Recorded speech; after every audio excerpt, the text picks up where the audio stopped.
Mabuhay! Welcome to Malabon City and welcome to the original Dolores Kakanin. Ano yung bestseller dito, ma'am? Ito po yung sapin-sapin.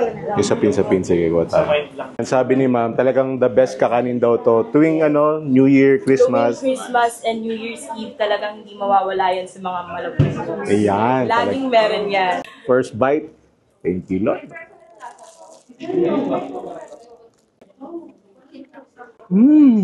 Fairness, masarap nga. 'Di ba? Sa past vlogs ko, sinabi ko yung sa mga kakanin, yung sapin-sapin yung pinaka nasa baba ko sa in terms of kakanin. Pero ito ang sarap nito. Nice. Ang ganda ng texture, may iligat ng konti, a little oily, tama-tama sweetness. Sarap.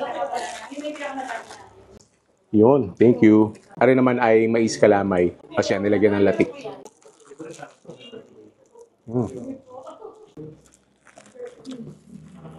Kasi pag mga kakanin, bukod sa lasa, very important din yung texture. Eto, pasok na pasok texture, lasa.